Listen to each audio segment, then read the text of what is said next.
नेतृत्वाचा नवा अध्याय. सौ जयबुनिशा अमित शेख यांची एकता मंचच्या महाराष्ट्र प्रदेशाध्यक्षपदीचे कर्तृत्व, जिद्द आणि समाजसेवेचा वारसा लाभलेल्या नेतृत्वाने पुन्हा एकदा आपल्या कार्याचा ठसा राज्य पातळीवरती उमटवला आहे.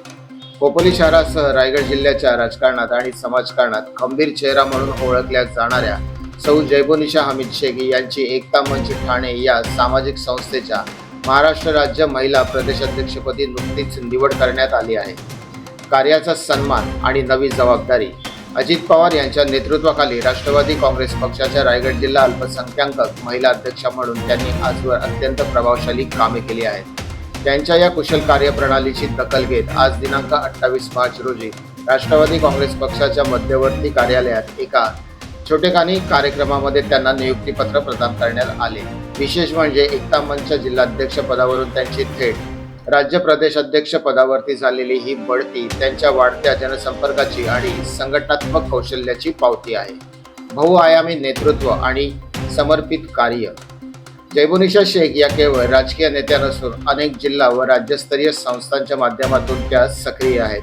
विशेषतः मुस्लिम समाजातील महिलांच्या प्रश्नांचा वाचा फोडणे, त्यांच्या आर्थिक आणि सामाजिक प्रगतीसाठी सातत्याने झटणे ही त्यांची ओळख राहिलेली आहे. त्यांच्या या नेतृत्वाखाली अनेक महिलांनी स्वावलंबनाचे धडे गिरवले आहेत. शुभेच्छांचा वर्षाव. या निवडीनंतर खोपोली आणि रायगड जिल्ह्यात आनंदाचे वातावरण आहे.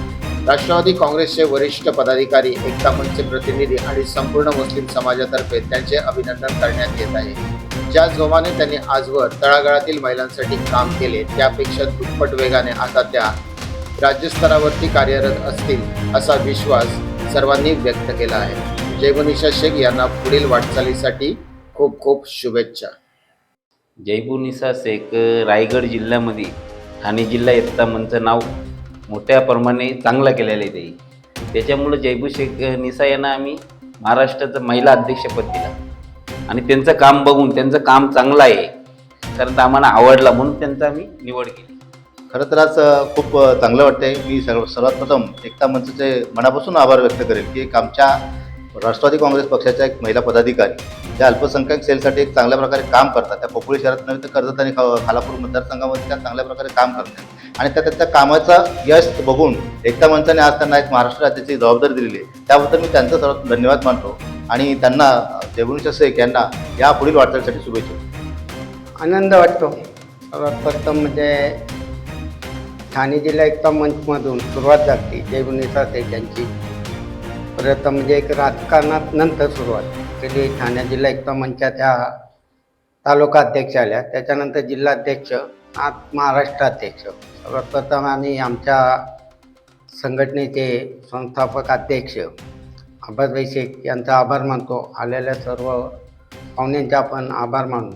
त्यामध्ये आमच्या पक्षाचे नेते हे असे धडाडीचे नेते म्हणून ज्यांना ओळखल्या जातात ते सुधाकर भाऊ घारे यांचं बी आम्हाला आभार मानायला लागेल. कारण का जयबुनिशा शेख यांना एवढ्या मोठ्या पदावर त्याही विराजमान केलं.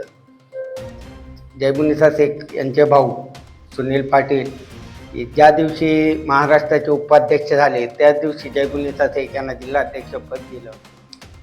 आमच्या या ऑफिसमध्ये असं वाटतं आम्हाला हे आमचं पक्षाचं ऑफिस नाही, हे आमच्या सर्व समाजाचं ऑफिस आहे.